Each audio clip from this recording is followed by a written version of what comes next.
I see you, worm, Cerastes said. Advance and kneel. The old man leapt up onto a workstation, as Cerastes had expected. He had found the laboratorium's true guardian, a militant hermit who had embraced immurement within the center to watch and pray over the relics. White of beard and sunken-chested, but wiry and still agile, the hermit seized a suspended heavy flamer and aimed it at Cerastes. Cerastes fired one shot with his bolt pistol. He aimed low and blew off both the man's legs at the knees. The hermit screamed and fell to the table. He writhed on his back, arms reaching fruitlessly for the flamer.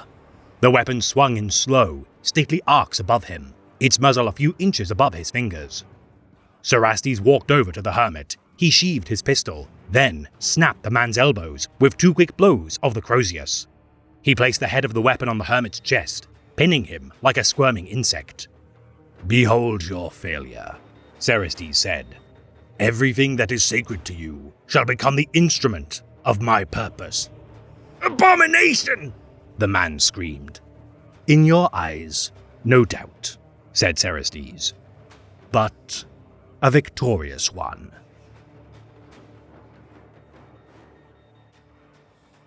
Cerastes serves as a Dark Apostle of the Wordbearers Legion during the era Indomitus. Born upon the Ecclesiarchy scribe world of Legita, this promising scion of the Imperial cult would find upon a shrine of fell portents during his training to become a pious soul. Studying beside his peer, Mazarine, whom in time would rise to the position of cardinal in the stead of planetary governor. Though this priest of the Emperor would in time forget his former friend, Cerastes would be inducted into the fold of the 17th Legion, the Wordbearers. His search for true faith leading him down the path to corruption. As lieutenant of the Dark Apostle of the Eightfold Bane Warband, Eurybios, this century-long serving Chaos Space Marine listened to the whispers of the Pantheon, which had led him astray since his days as a scribe. Beset by the Sisters of Battle of the Order of the Fawn, led by their palatine, Asura. During the trap laid upon the ship known as the Obesians, the Eightfold Bane incurred grievous losses aboard their flagship, Epiphanes Flame. Palatine Asura's heavy cruiser, Wrath of the Immaculate, allowing the Order of the Fawn to purge the heretics, forcing Dark Apostle Eurybios to take drastic action. Upon hearing of his plans to sacrifice what remained of the warband to the Pantheon, Cerastes refused to surrender to fate. Pulverizing his master's skull with his Crozius before seizing his master's own, adorned with the bones of 100 sundered saints of the Imperial cult. Cerastes, now inheriting the position of Dark Apostle of the Eightfold Bane, beheld a single Astartes, apothecary Orpheon, as all that remained of his flock. Asura confronting Cerastes as he called upon the Dark Gods to secure his escape. As wounds ripped across his face as payment for his salvation, the Dark Apostle fell into the void, forcing the Palatine to withdraw her forces. Activating the Sororitas distress beacon aboard the Obeisance, luring in the salvage ship witnessed to duty 2 days later, captained by Palura Rak. Having followed the directions of the Chaos Gods, Cerastes converted the crew to follow as his new disciples as they ventured to Legita. Orpheon, having collected 15 gene seed samples from their previous battle, hoping one day to restore at least a portion of his warband. As the duo of the Wordbearers arrived at Cerastes' homeworld, the clear divide between the impoverished lower glyphs and towering spires was evident. Seeing his former home amongst the upper glyphs, the Collegium Sanctificatus, Cerastes beheld the palace of Saint Evelan the Unforgiving, doubtless presided over by his ancient former colleague, Cardinal Mazarine. Palura Rak slowly transforming due to the influence of chaos, as did her crew of fledgling cultists. Though the apothecary doubted the usefulness of such pawns, the abandoned as they would be known began to swell in numbers. Promising the downtrodden of Legita emancipation from the false emperor's hollow promises of protection, Cerastes began to topple the spires of the upper glyphs, creating towers of flame from the piles of parchment produced by the Holy World. Allowing his disciples to combat the local enforcers, Cardinal Mazarine convened with Marshal Provolac and Bishop Borfas within the Garden of Discipline, as they began their attempts to curtail the cultist uprisings without the aid of the Order of the Fawn. Knowing Palatine Asura to be a Puritan who would, regardless of her piety, bring ruin to their scribe world, though the Loyalists would purge many heretics in their endeavor, Bishop Borfas would be captured by the Wordbearers. The Dark Apostle eroding the pious soul's faith as more than 100 enforcers fell in battle. With the loss of 3 Taurak armored vehicles to fell energies unleashed by Cerastes, Cardinal Mazarine would petition aid from General Evane Lenda. the commander of the Astra Militarum regiment, the Zealot Spears, attempting to curtail the efforts of the cultists. Cerestes, though having lost an eye's bargain for his harnessing of the raw power of chaos during the skirmish, brought Bishop Borphos to the site, wherein his faith in the Emperor shattered. Inserting his Crozius into a rock-rated iron vault, alike to a key, upon turning the ancient mechanism, the contents within revealed panoplies of Mark II power armor, adorned with the heraldic motifs of the 17th Legion. Realizing Legitor to have been brought into imperial compliance by the Wordbearers during the era of the Great Crusade, with such panoplies in their possession, Apothecary Orpheon realized that a chance to revive the Eightfold Bane was within reach. Requiring a laboratorium in order to hastily implant new recruits with their gene seed retrieved from the Epiphanes flame, Borphos' faith would break upon learning of the Lectitio Divinitatis' penning by the Wordbearer's Primarch, Lorgar Aurelian. Enduring Hellstrike missile bombardments enacted by the Zealot Spears as Leman Russ tanks began to target cultist outposts. Though losses would be high, the abandoned grew steadily in number, now with Borphos proclaiming the divinity of chaos to the masses. Cerestes seizing a pulpit from atop a 20-foot column to the populace below, the Dark Apostle called out to Cardinal Mazarine, declaring them both born of the world of Legitor and nemeses of rival faiths. Countered by gunfire from Chimera tanks of the Zealot Spears, compelling the Dark Apostle to escape via a nearby crossway. Upon hurling himself from the upper glyphs, Palora Rax saved the Wordbearer from a deadly fall within her transport lifter. Escaping via the tunnels of the lower glyphs, conducting rituals devoted to each of the four. Though the Abandoned were losing the war on the surface, Cerestes' offerings to the Pantheon would allow for further spread of the primordial truth. Airdropping pamphlets of the Enchiridion of the Flagellant, whose words transformed upon being read into blasphemies giving praise to the Four. Such screeds, devoted to the glory of ruin, further exacerbated the spread of corruption upon Legitor. The so-called Plague, turning both lowly peons and nobles alike to the thrall of chaos. Upon the estate of Count Iavus Belain, Lady Livara Revelus set herself ablaze in offering to the gods of chaos, further galvanizing their patronage to Cerestes. Securing a Manufactorum tower, which contained a laboratorium which would suit the needs of Orpheon, the Abandoned brought time for the Apothecary, conducting raids and surgical strikes to distract the Loyalists as they began work to create Wordbearers anew.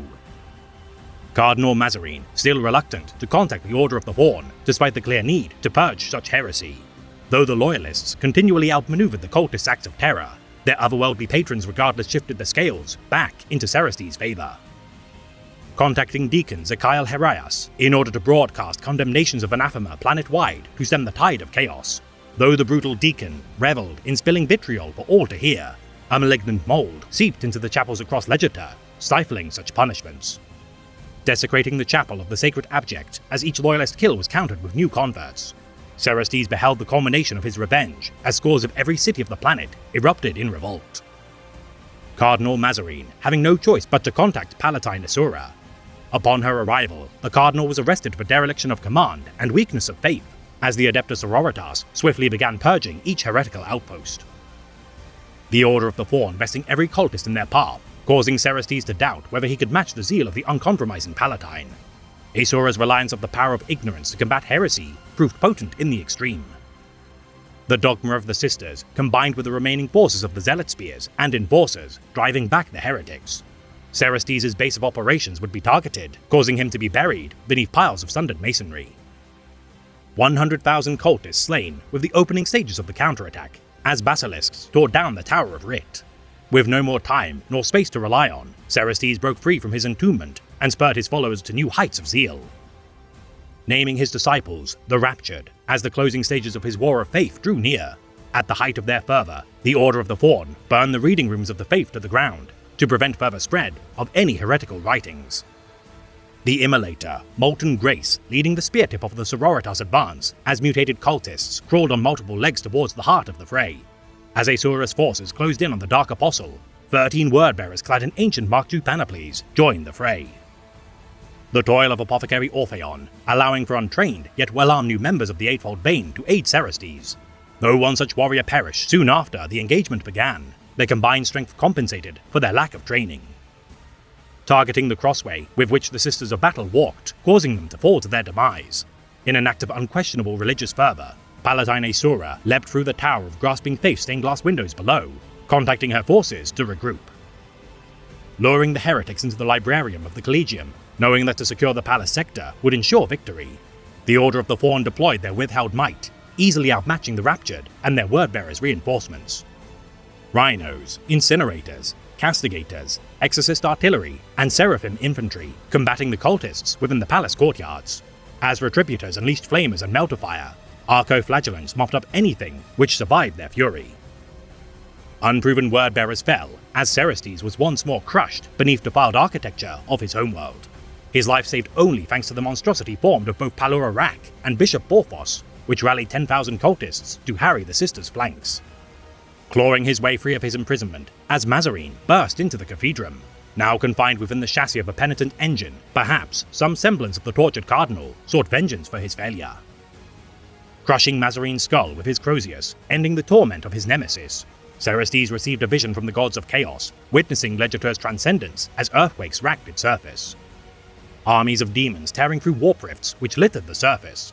Both Loyalists and Raptured alike were rent by claws, fangs and talons of such abominations, ensuring that in time, each sliver of immaterial energies would coalesce to allow mightier beings to join the bloodbath. Marshal Provolac and General Lenda fighting until the end as their command center was swarmed by Khornate demons.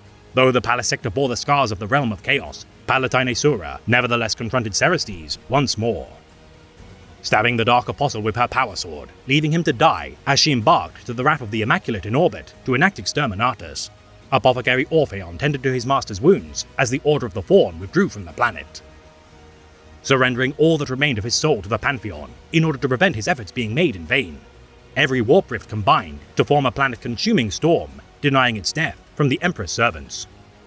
Escaping its ruination aboard the mass conveyor, Omen of the Tarot, Cerestes beheld his great conquest come to naught as billions perished below, his lack of understanding on the true intent of the gods of chaos humbling this newly ascended Dark Apostle.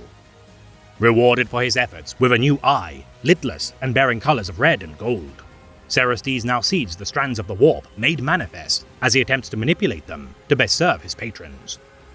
Embarking upon a new crusade, now standing as the personification of ruin.